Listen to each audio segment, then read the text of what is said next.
The field is set for the Daytona 500, and unlike last year, thankfully, there is no controversy. That's not to say there weren't some interesting things that didn't happen, because there were. But before we get into that, some context. On Wednesday, there was practice and qualifying. There's 9 cars trying out for 4 spots. One of those open cars will be in the show no matter what. Jimmy Johnson for the Legacy Motor Club, as he signed up for the 31st spot, which last year Helio Castroneves used. In that case, in practice, it looked like it was going to be Corey LaJoie as the heavy favorite, because he was 3rd fastest overall. The fastest car in practice was Dawson Cindric. The other open cars were as follows: Corey Heim in 8th place, Jimmy Johnson in 10th, Justin Allgaier in 19th, Anthony Alfredo in 26th, BJ McLeod in 41st, and JJ Ellie in 43rd. Last year's Daytona 500 champion William Byron was 34th fastest. Brad Keselowski, who broke his leg in December, was 28th fastest. And the rookie Connor Zillage was 17th fastest. Curiously, Michael McDowell did not turn a practice lap. So we get to qualifying. Now, before it even starts, it got pushed to Fox Sports 2 because a college basketball game ran long. It eventually returned to FS1 where it was supposed to go. Now, in the first round of qualifying, Kyle Busch ran a 48-second lap. 48 seconds by himself, which is insane.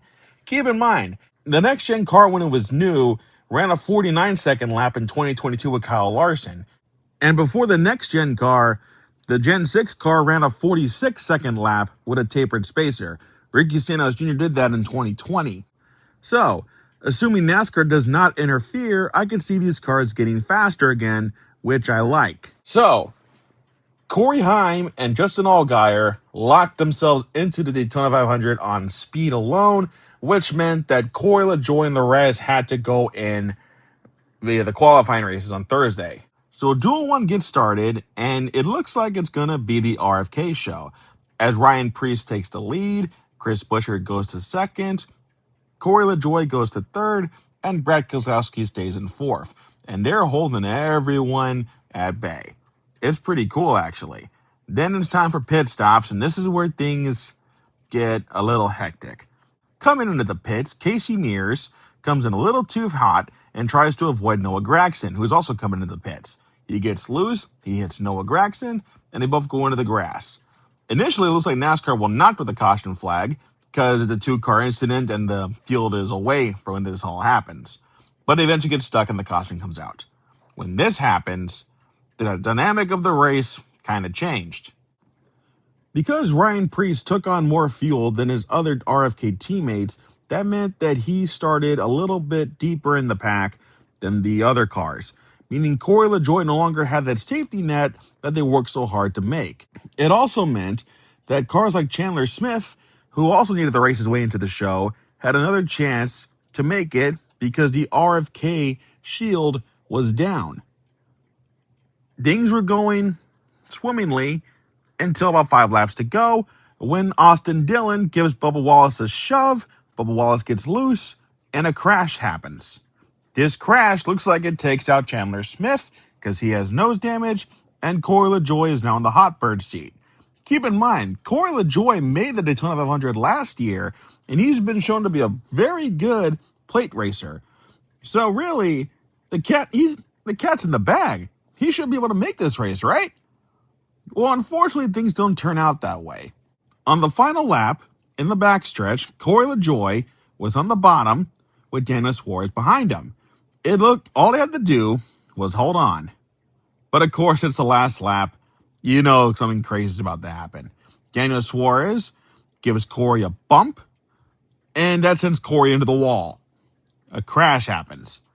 While all this is going on, Casey Mears, who was well off the pace, shoots forward and passes the open cars that had damage, and that puts Casey Mears into the Daytona 500.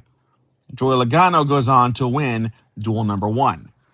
I think it's safe to say that Casey Mears wasn't everyone's first choice on making the big show.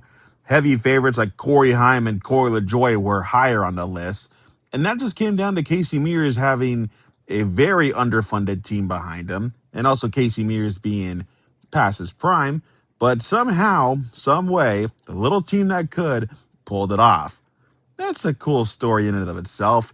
But you gotta feel for Corey LaJoie, man. This is the second race on his contract with RFK, and the last one for a while.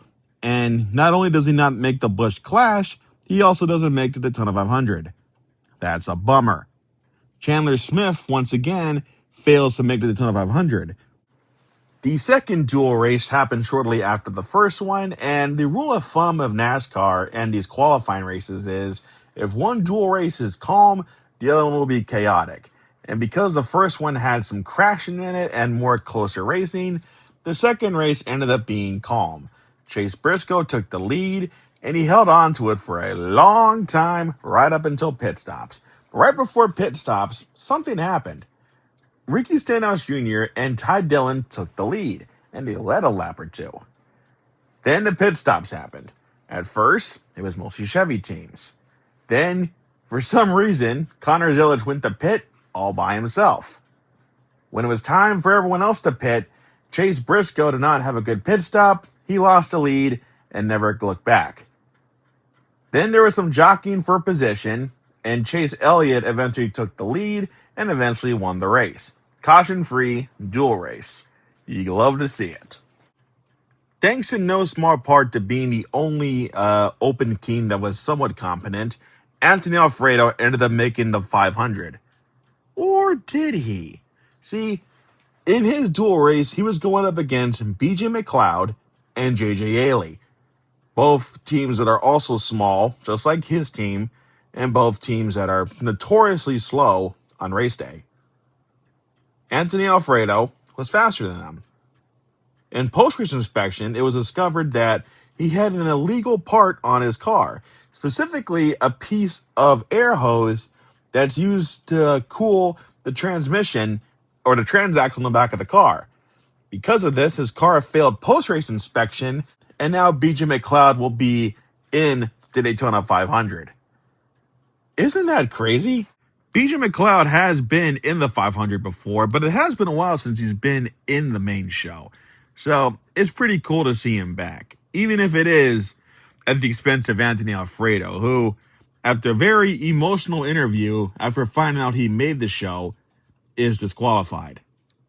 Ouch. The beauty of the duel races is that anyone can make the 500. It's just a matter of doing it. Is it disappointing that fan favorites Corey LaJoie and Anthony Alfredo will not be in the 500? Sure. However, because of circumstances outside of their control, we got to see other drivers who are not so fortunate make the show instead, which is part of the beauty of this race, in my opinion. Sure, Casey Mears may not be a big name anymore, and sure, BJ McLeod may not be the most popular driver, but guess what? They deserve as much of a shot at the 500 as anybody else, and I'm glad to see them in the show. Besides a little post-race snafu, with a car failing post-race inspection, this year's duel races thankfully had no controversy.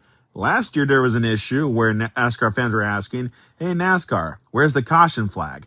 Because it screwed Eric Jones out of getting the checkered flag because the caution flew right before they crossed the start-finish line when everyone was crashing behind them. And with that being said, the field is now set for the Daytona 500. Currently, the race will happen on Sunday, and assuming weather plays nice, we're going to be in for an interesting show.